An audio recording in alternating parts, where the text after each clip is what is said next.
and the dopest. So God scrolls my royal robe, oil and gold. Motion picture music, God, golden globe. Towards the copper pasta and not a color conscious. I got work, God bless the town who got his turf conquered. Who's the illest? Always was, and still is. The realest from FC, Central Valley, and killers. PA medallion, stats room, I'm still reneged. To the top of the pyramids, my pilgrimage. Mansa Musa, his name is Mansa Musa. He inherits the... What up, nigga? What's good, my G? What's going on, man? Oh man, you shit, man. That's my shit right there. Yo, it's been a while, man. You doing all right?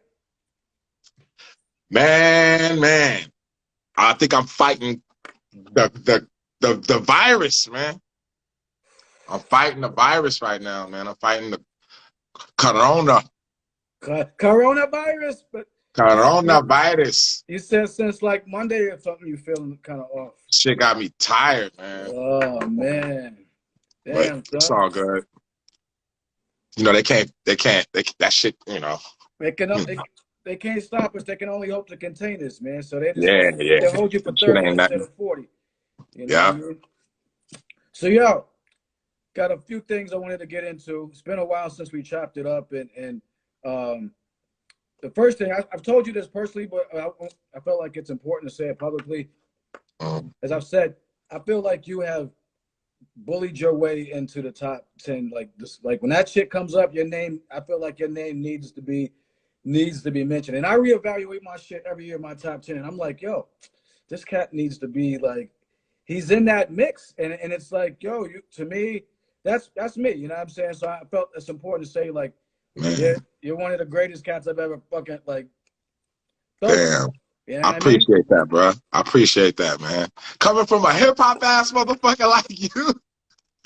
I mean, you like, I'm gonna keep it above. You're like the last of the how we really think niggas. Like being an artist, a person like for instance, you definitely, I stick to my guns as, you know, as far as I can in the thing that I do. You don't have to stick to the guns that I stick to. Like some of the guns I used to stick to, I've kind of grown out of because, you know, I'm a musician. So it's kind of like some shit you just ain't going to understand as the person taking it from the objective point of view. You know what I'm saying? Subjective point of view. But I have a love for that because we need this as far as when it comes to like journalism, editorial shit, like back when the source was really actually accurate. When they were the you know what I'm saying, with certain shit. People just scared to be themselves now, man. Yeah, no, I appreciate you, man. I mean, I'm not riding with any horse, man. I know you wouldn't give a fuck if everybody loved my shit and my shit was whack. I know you wouldn't give a fuck. If I kept doing the same trick every fucking thing, you'll be like, yo, this nigga does the same thing every song. You would say that, you know what I'm saying? A lot of motherfuckers are not getting pure honesty no more because half the fucking fans want to be rappers. So they'll dick ride whoever, you know what I'm saying? You know how that shit goes. So it's like motherfuckers are actually scared to like, and it got to a point where it overlapped to where now motherfuckers is born into dick riders. So now you have born dick riders because their parents were dick riders. You know what I'm saying? So they don't even know no better. Some motherfuckers just, I'm only supposed to like that because it's known. Like, oh, so you're not really listening with your ear. You are used to being told what is dope instead of you waking up and hearing some shit like, yo, that was some crazy shit. Because in the real fucking hip hop world, I can like some shit and you don't have to like it. Right. That's not like that now. Now you a hater. Now you a hater or yeah, because you know it can go both ways. But I feel like on the non-artistic side, they do themselves a disservice by not understanding what the fuck this shit is. You know, I was breaking this shit down yesterday about how, you know, all goofy all goofy rap plays out. It never stays, no matter what era it comes from. And I was saying that all my favorites had first time goofy albums that they don't even perform no more. That they don't, that matter of fact, never perform. I was saying this yesterday about, you know, when we was young, we had influential shit. It was still grounded in the culture. But I remember, you know, the horrorcore era, the, you know, the trendy shit, you know what I'm saying, of the fake leaders of the new school everywhere, you know what I'm saying? Everybody was Das Effects and shit. Everybody, yo, I said that yesterday too. I said, I remember when dudes was diggity, diggity, dinging. And then I was like, I remember everybody started doing the fake Dre, Funky Worm. And I was like, I used to really hate that shit, like the watered down Dre beats. It was like, none of that shit lasted. I'm like, the only thing that lasts in the future is the shit that's what it is. Like, they were original and they were dope. But, you know, a lot of times I'm like, you know, think about it. You never seen Mobb Deep perform the Hit It From the Back album, the Pure Pressure album. Think about that. You never seen fucking shit. We ain't never seen Kid Play perform, because by the time we got old, that shit was played out. And I was a big Kid Play fan. Of course. And that ain't taking nothing away from what they did, but for what it really is. I'm saying, like, when you talk about Big Daddy Kane, and you know the difference, my G. Like, certain shit is still going to get booked. You put 20, 30 years later.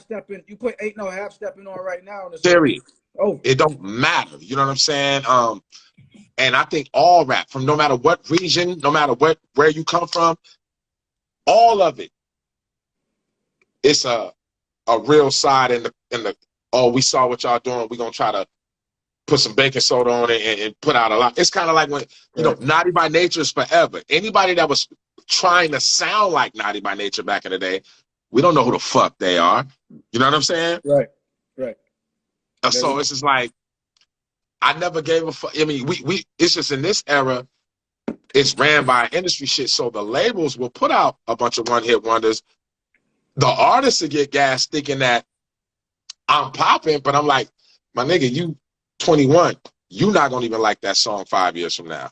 Right. Nobody's putting out any shit right now that's holding up. I mean, there's some things that are coming out, but like, you're not hearing shit that's holding up. Even our commercial shit, even the shit that we considered bubblegum back in the day, Facts. was better than this bubblegum. Facts. I say that. They would wrap circles around these cats. Even the commercial poppy bullshit from like back in the day is light years ahead of the real shit. Some of the real shit that's supposed to be out now. Exactly. You know what I'm saying? So it's like, you know, today it's just an overabundance of the shit that we wouldn't have fucked with back in the day. So, or even if we would have fucked with it, it's like when I was in high school or whatever, I had a bunch of songs that I liked for 1 year. Right. You know what I'm saying? I hear them today and laugh and be like, that was the shit back then. It's sentimental value. Even certain songs that was whack.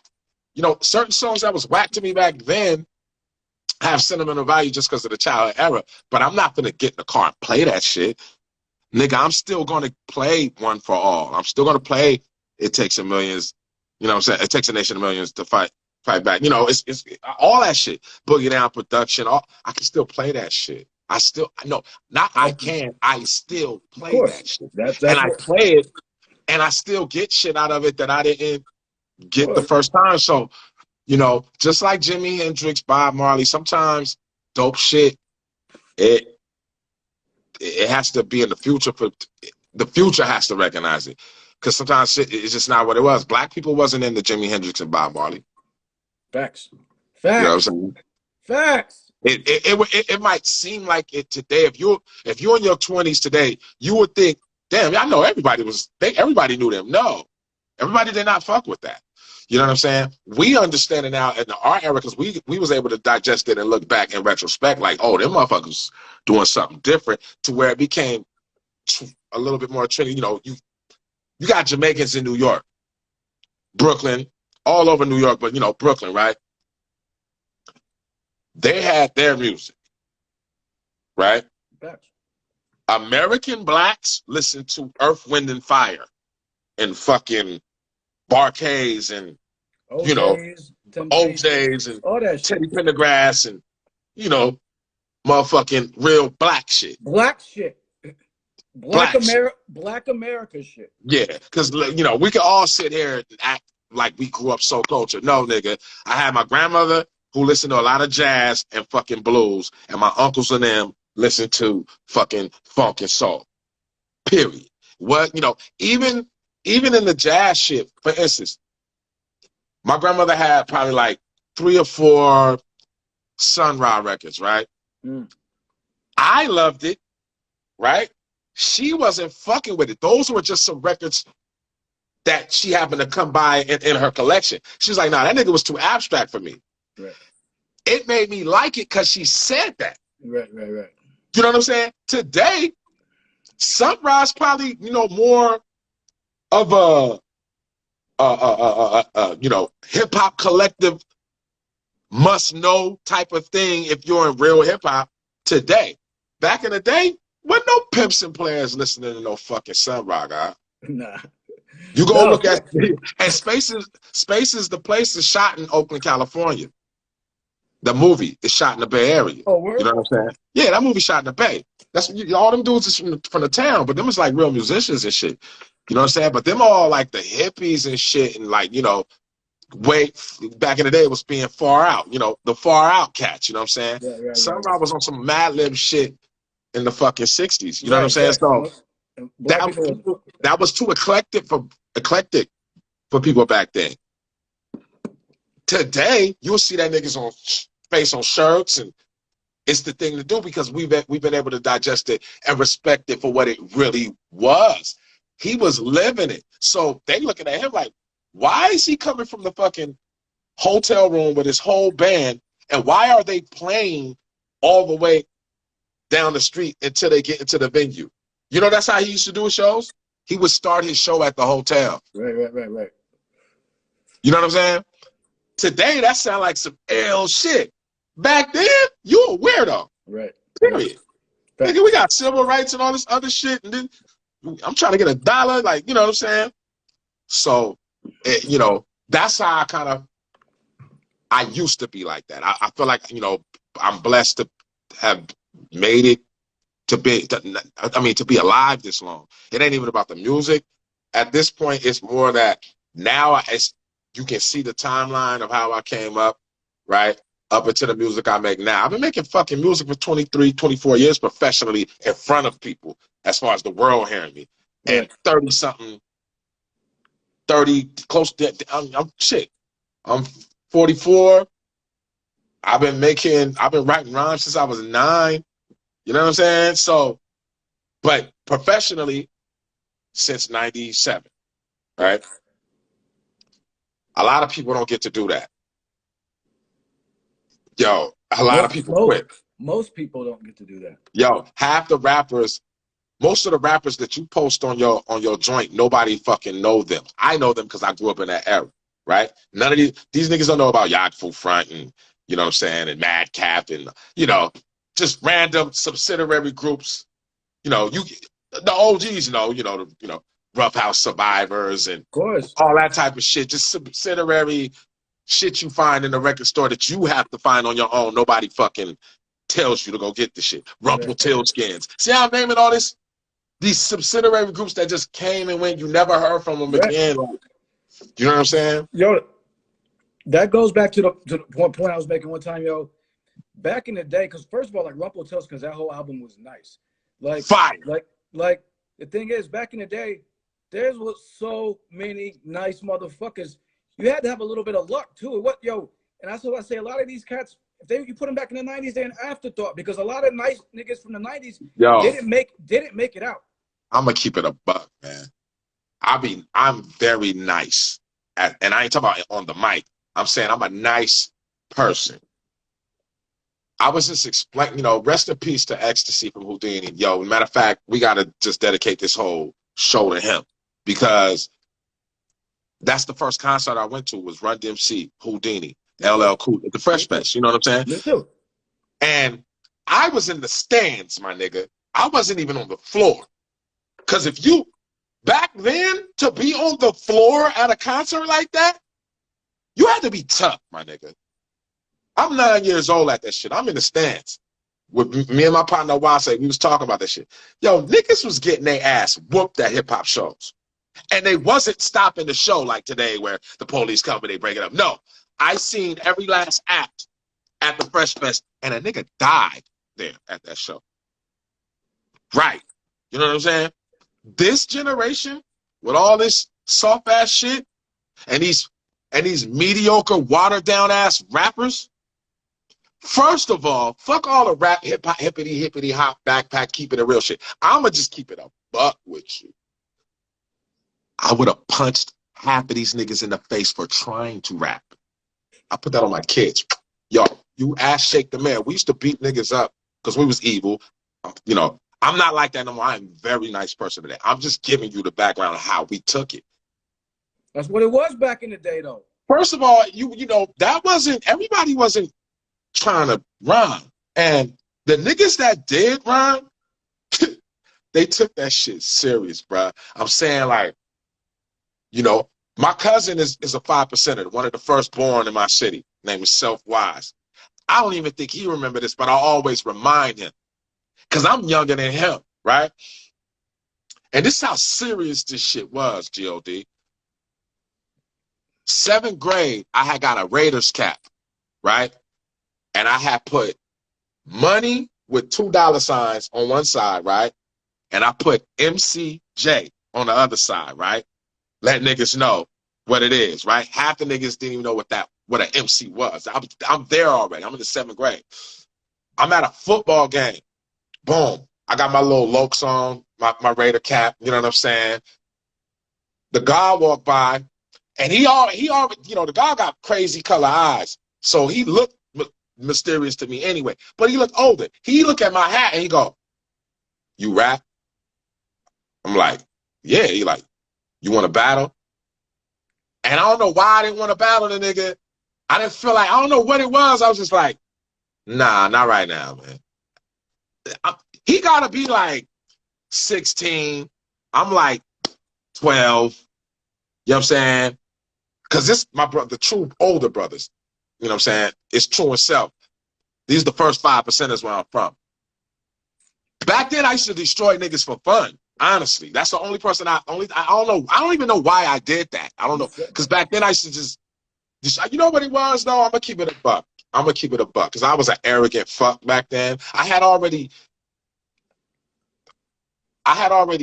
destroyed so many Kumo D rapping ass niggas that was older than me. I didn't want to rap against nobody older than me no more because it wasn't fun. I knew I was going to destroy you. I knew you hadn't updated your motherfucking style. You was still, and I'm like, nah, it ain't gonna even be fair because I'm already a little kid and I'm already knowing they gonna scream just because I'm little, and then they gonna hear what I'm saying, and it's gonna be like really crazy, you know what I'm saying? But it ain't gonna even matter. You're gonna lose from my first 4 bars. It's not gonna be cool. Only person that I had a problem with growing up was a female. That gave me a problem. Rest in peace to my homegirl Janaea. Janaea, but I gotta say this too. I just found out a couple months ago that her older brothers was writing that shit. They told me. I didn't know, but I don't give a fuck. Even if they did write a shit, nigga, we was in the 6th grade. It don't even fucking matter. I only had 1 rhyme at that time, and half the shit was bitten. You know what I'm saying? And she was coming to school advanced on me, bro. Like, she sounded like she had the cadence and delivery of LL Cool J, bro. And I'm talking about like big word shit. We in the 6th grade. She using big ass words, bro, putting them in the proper context and like destroying me every day to the point where I just kept going at her every day. Nigga, even when we got to junior high, I'm gonna tell you how nice this chick was, man. Same age as me. About time we got to junior high, and you'll feel me because you're a fucking hip hop historian like me. This how nice she was. Now these rhymes I think she wrote. She was like True Goy from De La Soul on the 2nd and 3rd album, Nice. that level of nice. Before he got there. Word. She was already rhyming like this, bruh. She had a heart attack, like, I want to say 3 years out of high school, like 98, 99, something like that. She had a heart attack. But Janaea, and this is the type of shit I come from. So, like, I don't even, a lot of times I'm not even being honest with people because they wouldn't understand my honesty anyway. You would definitely think I was hating if I told you the truth of how I really feel. I have to be politically correct because the times ain't like that no more. Half these niggas wouldn't be able to rap, my G. You ain't got no knowledge of self either. You either better be a real motherfucking gangster with some niggas behind you that's saying, nah, let my homie rap. And you got to get it off like that, or you just have to be so nice the neighborhood. No, it wasn't no, everybody get a trophy. No, fucking no. Killer Tan's my man, right, from Fresno. We used to battle, nigga. Any nigga that know me rapping, and if you rap and you grew up with me, you had to battle me. You rapping. I felt offended if you said you rap back in the day. I would take that as offensive, my nigga. Like, rap. Get the fuck out of here. Like, let me hear something. You rap? Get the fuck out of here. Like, fuck is you rapping for? Like, nah, don't do that. Don't ever do that again. Yo, it's niggas that quit because of me. Yo, one of my closest friends told me his brother, and I know I ain't gonna blast him out. Niggas quit because you know what I'm saying? We was, yo, that's how we was we was on it like that. Like, you don't do this, bro. Like, stay over there, go play sports, go get a regular job. You not built for this. Your physique don't look like. I used to look at a nigga and be like, I don't want you rapping. You don't even have the, you know what I'm saying? Because we was the only people. Today it's a totally different thing. It's a sport. Back then, that shit was some fucking kung fu shit, bro. Everybody wasn't allowed to do that. Like, you rap. You got your ass beat, yo. And even if you was good, somebody gonna go, okay, watch it. Hold on, be right back. They're gonna go get somebody that think they can rap to test your shit. Facts. And it wasn't this set up battle shit either, where I get to study you and figure out all your little bullshit, and I get to know what your mom's name is. First, we'll shoot your ass for that type of shit anyway. Don't be asking no questions about me, nigga. Just keep it rap. Who got the sharper sword? But they can't base it off that today because these niggas really don't have talent. They have good clown talent. So it's like clown shit. Clown shit. You know what I'm saying? Like, you know, and I'd rather them do that though. Honestly, I'd rather them be some clowns with money than some clowns with no money and sticking, robbing, and being perverts and weirdos and shit. You know what I'm saying? At least they got a place for these niggas. You know what I'm saying? It's just sometimes the lines get blurred, and I have to bring people back to reality that it's different types of artists. Yes, rap is for everybody, but then you have schools. It's kind of like the marijuana business. Yeah, weed is everywhere, but these P's cost $6,000 that we got. It's a reason why, not because the weed we got is expensive that me and my niggas have because of the quality of it. It's organic. It's no pesticides on the shit, and it's real organic indoor. That's why, because all that other shit got shit in it. You know how I know? I just got some fucking weed from a dispensary that's not my weed. And when I smoke it, I can tell the difference. I start tripping. I get tripped out. The organic shit, super strong, you be high as fuck, but you ain't gonna feel that synthetic shit. It's some synthetic. I know the difference. Yeah, we all smoking weed. And I know some people are like, well, nigga, fuck it. I don't give a fuck. I'm smoking weed. That's your thing. That's why they sell weed for niggas like you. But then they have a section of niggas that smoke this shit that I smoke. It's $100 an eighth. Yes. You know what I'm saying? But that's the type of rap. That's what my rhymes are too, nigga. This ain't no cut. Like, you talking to an artist that was there in '86. My energy is coming off of L and Rakim in the flesh. This ain't a Source magazine rapper. This ain't a nigga that that's even stuck in the 90s. I'm actually in 3000. Like, my hip hop is different. It's not these niggas. It's this what we do has to elevate. It's like Apple, my nigga. If you don't know nothing about, imagine if nobody knew nothing about computers and everybody was still gassed on typewriters, right? And yeah, y'all niggas y'all can type 100 words manually, but yo, I got this Apple shit, man. I upgraded, bro. I'm not stuck on that. It's still the same concept, but I've studied the typewriter long enough to create Apple, to create iTunes, right? But if you're not into computers, you won't know the value of that. You know what I'm saying? Once again, it goes back to the value. You have to be into this shit to understand it. So it's a majority of hip hop don't even understand hip hop. You know what I'm saying? It's only like 5% of niggas who really catching a charge off the shit. It's like, like if you really, for instance, if you really on some Wu shit, you know that Killer Sin is that he's like a golden child that never made it, right? Of course. But if you just an average Wu-Tang fan, who the fuck is Killer Sin, right? Of course. You're not into it like that. Right. You know what I'm saying? You know how I know? Because I used to watch sports a lot when I was in high school because I played sports. I'm an MC. I stopped fucking with basketball the year I was like, nah, I don't want to do this shit. Because I seen they brought an NBA nigga to the practice, and I was like, oh, I'll never be that good. I'm done. I knew it. Like, I don't lie to myself. Fuck out of here. I'm about to do this rap shit, y'all niggas. The dude that I know that went NBA, he said it and did everything he had to do to be an NBA player. But the point I'm making is, back then, I knew every statistic about different teams, Lakers and this, that. To keep it a buck with you, my nigga, I don't know about sports no more. I know certain players, if they get talked about a lot, but I don't watch sports like that. Like, I'm serious. I'm really a different type of dude. I don't know none of these niggas.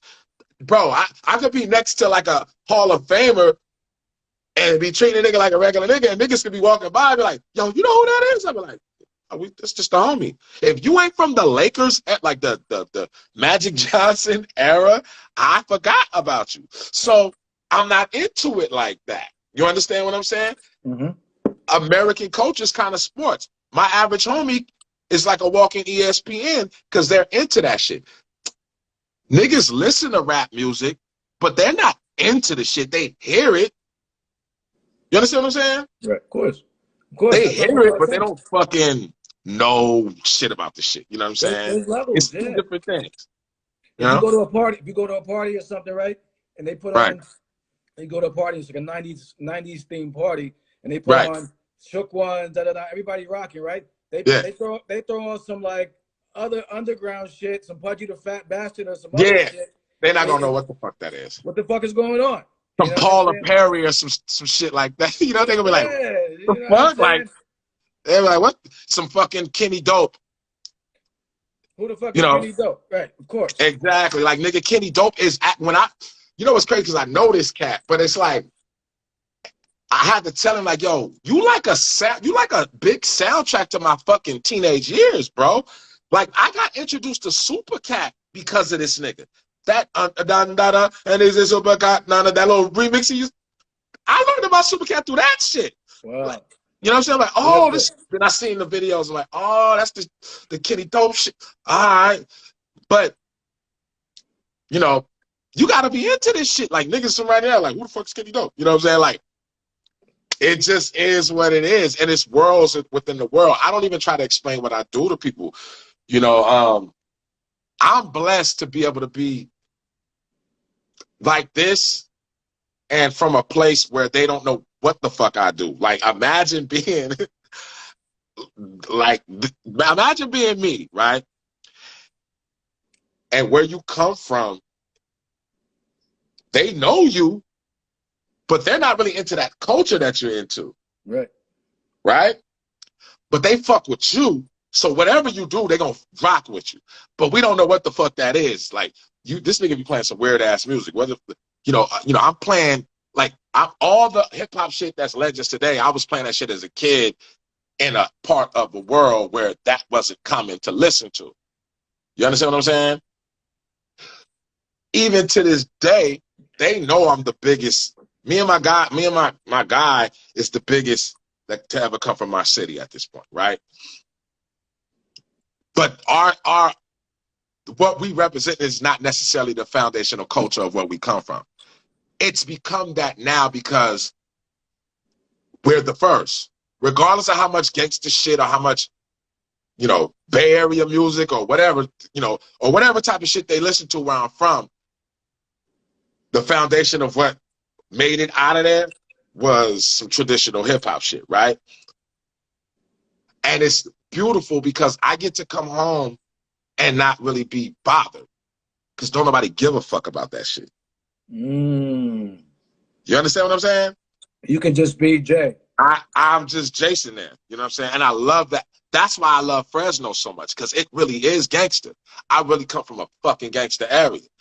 And where I'm from, like some, you know, it goes down. So, but when I'm in other cities, I'm like, I could barely go to the fucking grocery store, right? And I'm like, wow, it's a culture shock because, you know, even in LA got a little bit more hip hop culture to it. So, you know, I'm walking up the block. It's like, I'm still getting used. I'm still not used to that. The other day, yesterday, I walked to get this weed I just showed you, 2 miles up to get my little exercise. And I'm like, because motherfuckers is like, hey, taking off their mask. Hey, man, I got a fucking mask on. But they just recognize, and I'm like, oh, and it's scaring me because I'm like, I don't know whether to be aggressive or is this nigga being weird? And I'm like, oh, nigga, I'm Planet Asia. I forgot. I'm not in Fresno. You know what I'm saying? Like, this is how it is. I'm like, you know, that I'm still like, oh shit, like, you know, like in my head, I don't, because where I'm from, it don't work like that. You know what I'm saying? So when I get that, I'm like, it bugs me the fuck out. I'm like, oh shit, I am somebody. Like I don't do it for that though. Yeah, of course. It's for a little small circle of people, like my cousin Kevin, niggas like you, certain homies that I just be like, hi, you know, I told you so, niggas, that, and it's really not too much, you know what I'm saying? I just we do this shit for the sharpen the sword, and I just gotta, you know, it's all about like, if I hear a Tri-State verse, or if I hear a Killer Ben verse, or anybody that I'm close to, and I'm like, oh shit, I gotta up that. You know what I'm saying? It's the sportsmanship. Now the crowd that's watching, you know, they just either, you know, they all get to judge it how they want to judge it. Some niggas is judging off of beats. Some niggas is judging what I might be wearing. And I'm conscious of all this. You know what I'm saying? Of course. But I ain't doing it for none of that. You know what I'm saying? I'm conscious of it, but I'm not, that's not necessarily my focal point. It's kind of like all of that shit in one. We are the Ralph Laurens of the game. You know what I'm saying? I'm like what Polo is to hip hop. And that's what I kind of base my shit off of quality. You know, you don't have to be stuck in the 90s. You don't got to be stuck in the 80s. Because think about it. When we was in the 90s, motherfuckers wanted to take it back to the 80s. Of course. When we was in the 80s, motherfuckers was like, shit, it wasn't nothing like hip hop in the park. Get the fuck out of here. You know what I'm saying? You know, you have to be into this to understand the elevation, not the commercial. Because sometimes people get innovation and commercialization mixed up. They think because some shit is big, it must be good. And that's not necessarily the truth. Because I like bullshit too. It's usually not the case. Yeah, I got a question for you. What's the best year in hip hop to you? We're actually the same age, so like this is why this question is important. We're like 3 months apart. Fuck. Best year. I go back and forth. So I'll preface it by saying I personally go back and forth with 2 years. Which one? But I'm not gonna tell you. But I've been 88 is one of them, right? Yes. I know 88 gotta be one of them. All right. Is it? But see, with you is tricky because. Well, what's yours? What's yours? I mean, you go. No, I'm saying, like, because I want you to feel where I'm coming from, because we're the same age. It's kind of like okay, 88 is a given almost, right? So let's put 88, right, in the unfair category. All right. All right? Because we was both 10, 11 years old, some shit, right? Yeah, 12. 76 12 we or were some born. shit, right? We were 12. So put that shit over here, right? Because once because you got to think, those little 2 junior year high school years, you know, you just getting your little, you know what I'm saying? So you ain't really there yet. You there, you're not scared to dance in front of people. I don't know about you. I just like you dance, I used to dance too, but I used to be up until like, I say about 88, I was shook to dance in front of people. I would break dance outside. That wasn't considered dancing to me. That was boy shit. You know what I'm saying? That's a whole nother conversation. Breaking was like, for me in my head, that was some shit dudes did.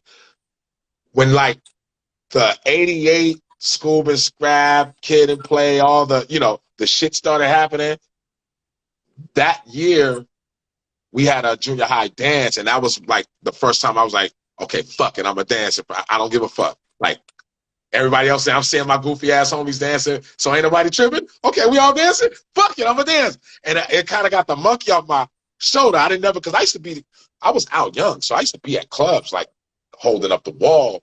Like, don't ask me to dance. I'm not about to dance with you. Like, for real. I got to work. See, these little niggas don't understand this. Like, at 11 and 10, I was out drinking rum and coke, my nigga, in the club.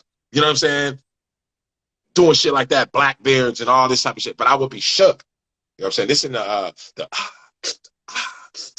that era. Yeah. 88 come, we dancing now. Boom. So, but that 90, 91, 92, 93 was the real zany, I call it like that zany era where it was like that KMD, Leaders of the New School, Brand Nubian, you know, people house, you know, we house dancing and fucking, you know, all that fucking mop top shit. You know what I'm saying? Of course. Yep. That shit was going on everywhere, right? So it's, for me, it's in between that zany 93 era and that 95 era, because I don't know, it's something like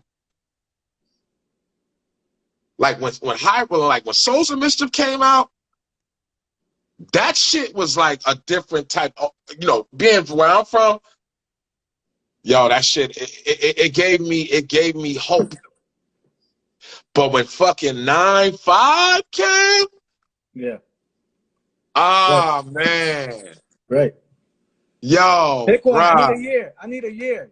I don't know, man. It might be like 9-5 for the 90s and 80 and 88. So it's between 95 and 88 for me. So we got 88, of course.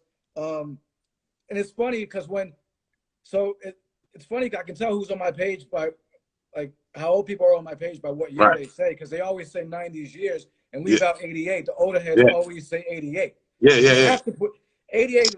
If 88 was like, 88 is when rappers were really like superheroes, nigga. Like, nah. Like, I didn't think niggas was human. I thought, I was like, I thought Big Daddy Kane lived in a castle like Castle Grayskull, my nigga, with women around him and big gold silverware and big gold cups and shit. I really thought that. I was young. I'm looking at Rakim, like Rakim really looked like he came from Mars or some shit, bro. Like, I used to really be like, what do these people do during the day when they're not rapping type shit? Today, now it's like, yeah, he raps, whatever. Back then, that shit was like, these niggas are superheroes. You got Captain America, Batman and Robin, and LL Cool J, my nigga, you know what I'm saying? That motherfucking Big Daddy Kane, you know what I'm saying? So it's like, shit was just different, you know? So I got 88, and I go between 94 and 95, 93, 94, 95, depending on what we see, told you. And 95, I'm okay. And 95, and again, I'm from CT, so like that So obviously, Because the fun part, when Cuban Links came out, that keep was it a buck, keep it a buck. It's people forget that little. See, I'm talking. See, you know, what year did Leaders of the New School come out? 80, like 90, I believe.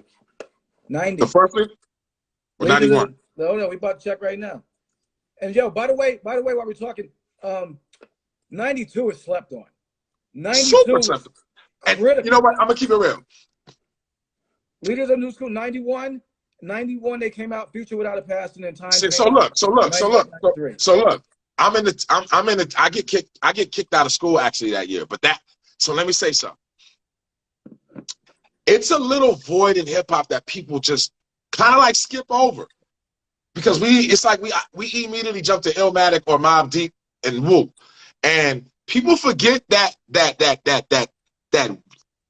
zany stage of the jumping up around and all that. That might be some of the fun. That might have been some of the funnest time in hip hop. Listen, that was some of the best. Those are the memories you probably can remember right now. What you were wearing, Black Sheep, some of them songs, all the native tongue shit, like the fucking. 91.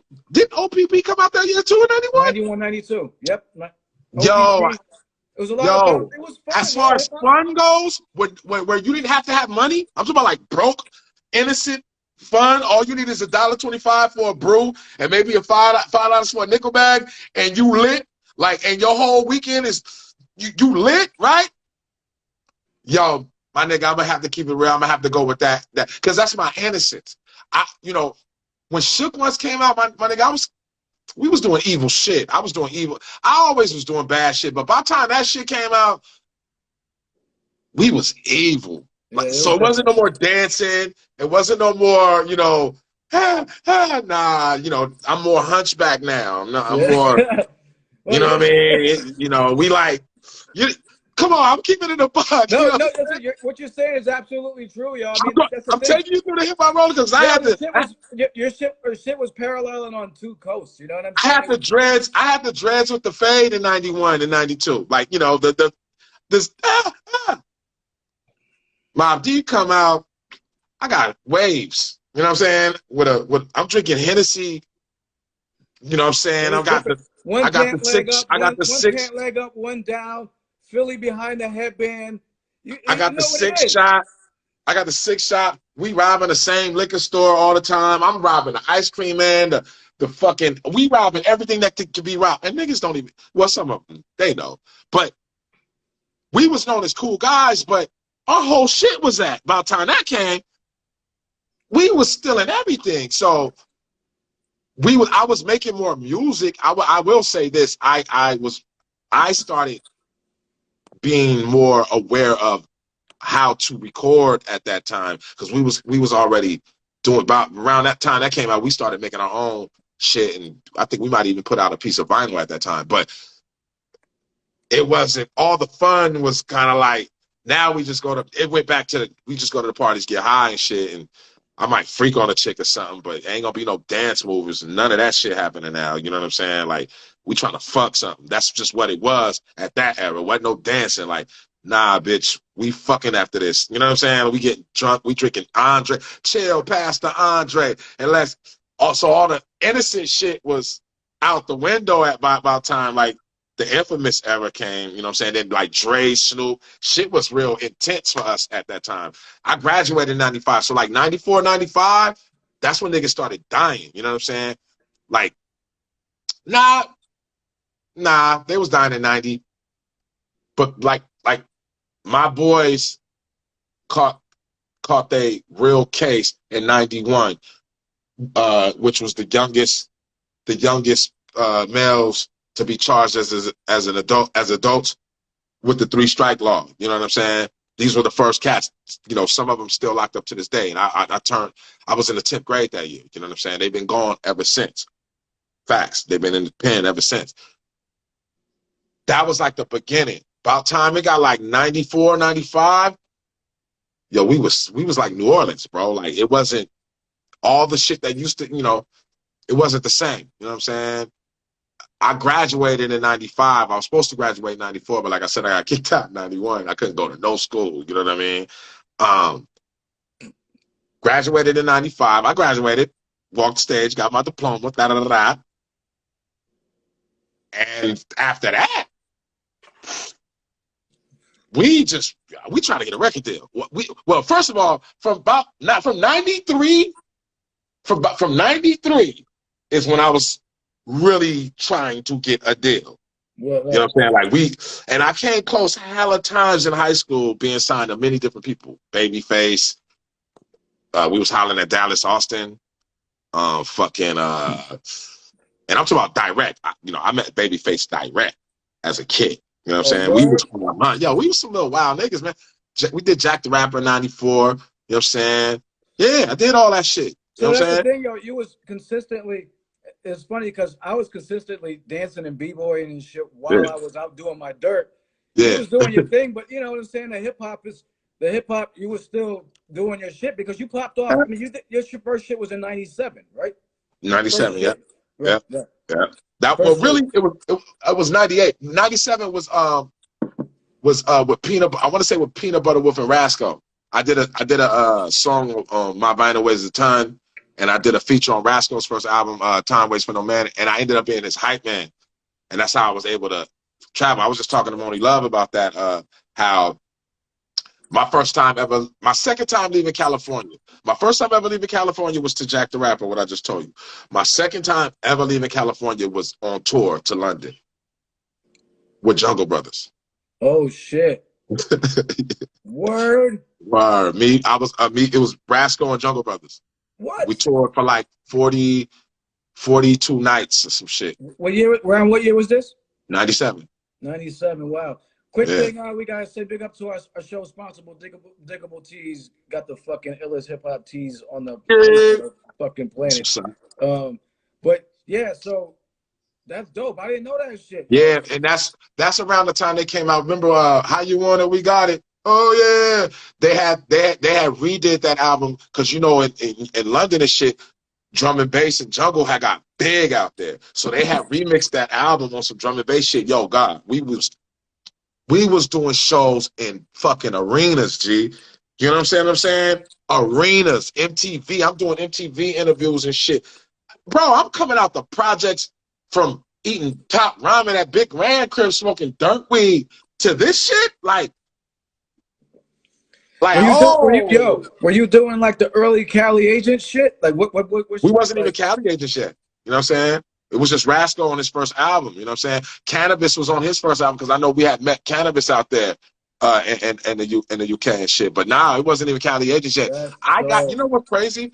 I got the Cali Agents concept from Red and Meth doing the Blackout album. When they did that, I was like, oh, let's do that. I just took that concept, like, fuck it, everybody. They already see me with you as a hype man. Rasco's like 6 years older than me, right? Right. But I was rhyming before him. He was a dancer for Various Blanks. Word? He was a dancer for a group called Various Blanks. You can look them up on YouTube. Back in the Zany era, 90. You know what I'm saying? Back when I was dancing and shit. I was an MC though. I was doing shows already. You know what I'm saying? We did the show at Cypress Hill in 91. You know what I'm saying? I was 14, 15 at that shit. So it's shit. like, damn. Fucking, damn, nigga. Yeah, I've been rhyming forever. You know what I'm saying? And I was rhyming before him. He's a dancer and he's older than me. So when I was in the 8th grade, he was in his first year in college. You understand what I'm saying? At Fresno State. That's how he know me. Ras and them been knowing me since I was in junior high. You know what I'm saying? I always was rhyming. So I would do shows with Various Blends. Like my crew, I had dancers. You know what I'm saying? Even though I danced, I wasn't dancing for nobody. I had dancers. And all my dancers was 4 or 5 years older than me. Niggas was older than me. When I was 13, my dancers was 18 and 19. You know what I'm saying? And these are my cousins, my cousin Kevin, my boy Cornelius, and a dude named Paul King. He might be on here somewhere, you know what I'm saying? Rasco ended up rhyming on one of their demo songs. They was about to get signed to Hollywood Basic after Charisma, but something happened after Charisma got murdered on accident.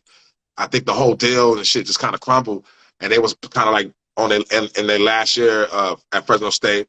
He had jumped on a Various Blend song and blew everybody out the water. He was the one, and it was like, oh shit, you maybe need to start rhyming. I'll never forget. And people don't know this. It was a place called Knights of Columbus where we used to go. It was a party, niggas dancing, da da da. Every blue moon, dudes would be freestyling, and I'm taking a piss, and I hear this Rakim sounding shit, but I'm like, this ain't Rakim. I'm like, who the fuck is that? I'm walking closer. I'm like, Kiana? Like, get the fuck out. Like, yo, you crazy night. Like, nigga, you like Big Daddy Kane level. Like, and you know, even though I was rhyming before him, he's older than me, so he was able to structure shit better than I would even at that age, you know what I'm saying? So I'm like, yo, this nigga crazy. Before he was even like, this is before he even created his own shit. So he jumped on their shit. They graduated Fresno State. He went back to the Bay. I'm still in Fresno. But, you know, college radio was big where I'm from at this time, on the weekends and shit. That's how I was, my first time ever even hearing Mobb Deep. First time I heard a lot of shit was on KFSR, Fresno. This shit comes on unassisted. Dun, dun, dun. No, this shit called Hip Hop Essentials. I'm like, yo, this nigga Ras. I'm like, first of all, see, I'm not understanding independent underground shit at this time. All I know is get a record deal. So I'm like, did this nigga get a record deal? How the fuck is he? Right. This sound like a real record. Like, this don't sound like the demo tapes and shit. I'm like, and then I'm hearing unassisted. And now, you know, we talking on the phone and he telling me every other weekend, like, yeah, I just did a show with EPMD. I'm like, you know, to do a show back then was big. So it was like, he like, yeah, I just had a show with Big Daddy Kane. Every other day I would be talking to him. I'm like, how the fuck you doing these shows? Like, man, my record is popping everywhere. I'm like, I seen a nigga cutting this shit on Yo MTV Raps. I'm like, yo, bro, you not signed? What is? He's like, nah, you know, we got a little, me and my man Peanut Butter Wolf, you know, he got his thing, and then he got signed to Universal in London. That's how we was able to do the London shit. So his first album was on Stone Store in America, but on Universal in Europe. You know, you understand what I'm saying? And this is how I was able to see up close, because Rasco, Peanut Butter Wolf, and my my old manager, Walt 427, they all worked at the same company called TRC. TRC was a distribution company where people would take their vinyls to be distributed at. And shit, they would even press them up for you if you did a deal with them. And through TRC, the dude that owned TRC was the dude that ran New Groove Records, who actually signed me and Rasco as a Cali agents. You know what I'm saying? Okay. He was actually, now peep this fucking shit, because y'all probably never hear the story if I don't tell it. The same person that was the president of the label, right, used to be, his name was Bill Barron, but he used to be Rasco, Peanut Butter Wolf, and Walt's boss. He fired Rasco probably a year or two before that, right? Ends up signing us and cutting us a check like another 2 years later, right? And it's funny because I gotta say this shit. White people are crazy, because the same dude, and I deal with people how they are. This same dude that signed us, now Rascal's are fucking, everybody know Rascal's the nicest fucking guy in the world, honestly. He fires him. When he fired him from TRC, I'm gonna tell this story too. Fuck that. He fired him from TRC. Rascal going back to his desk to just get his shit. Fucking police are there. Cause he thinking, he go wild. He like, what the fuck? Like, you thought I was gonna trip the fuck out? And ain't that a bitch? Wow. Right? Same motherfucker cut us a $50,000 check. And guess what? You know what he told me? And this is why I am the way I am. He said, because he know that I think he a devil. And he was like, I know that you think that I'm the devil. And you know what I'm saying? But I was like, yeah, it's business though. Let's do this. One-off. Fuck it. Give me my money. Right. You know what I'm saying? And that's how that's how I had to deal with this shit. And people don't know shit like, you know, motherfuckers is crazy, bruh. You know, so it's a lot. You got underlying racism in this shit too. I don't let that. Just because you listen to Wu-Tang, nigga, that don't make you one of us. Facts. You gotta have sympathy and compassion for fucking black people if you really want to be in this fucking culture and have respect. I don't give a fuck if you make dope beats. I don't give a fuck if you can quote 5% of lessons. Okay? If you don't have compassion for my people, you're not fucking hip-hop. Because I had to deal with this shit from the gate, from the time I've been in this shit.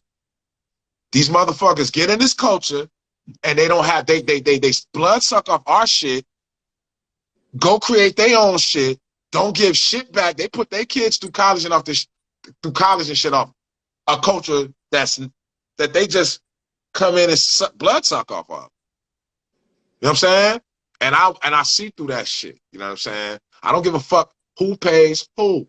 And that's one thing about Planet Asia. I don't bite my tongue about a motherfucking thing because I am a civilized being, and I have family from all walks of life. You know what I'm saying? All walks of life. White, black, alien, Mexican, da da da. So it ain't about that. But I will tell it like it is. Just because you've been listening to fucking Wu-Tang your whole life, that don't make you one of us. In order to be one of us, you have to understand the motherfucking plight of what makes this shit tick. That's just what it is, bro. Because, yeah, I will accept a check from a devil. That don't mean shit to me. You know what I'm saying? Facts. And I've worked with plenty devils in hip-hop. It's a bunch of devils in hip-hop. Black and white. Yep. Black and white. You know what I mean? Before we get out of here, we got 3 minutes. And before we do leave, I wanted to ask you, as far as, there's a bunch of shit. We're going to have to do this again soon. But as far as legacy-wise, man, what's your mark, man? What would you, if somebody said, okay, I want to be remembered as blank, just for whatever? Like, this motherfucker was dope forever. You know what I'm saying? Like, no one has ever just been dope forever. Like, never corny. You know what I'm saying? Never played out. Never like, yo, man, he was dope, but now this nigga be wearing these stupid ass shoes and shit. I don't know. I can't fuck with that. You know what I mean? Like, never just doing too much. You know what I'm saying? Like, being dope. And that shit can vary. You got to make adjustments sometimes. You can't be stuck. You know what I'm saying? I'm not wearing fucking size 42 jeans no more. It just is what it is. I'm not wearing fucking leotards, but I'm not wearing no fucking big ass, oversized jeans. No, I look at some of my old pictures. I'm like, woo, woo, woo.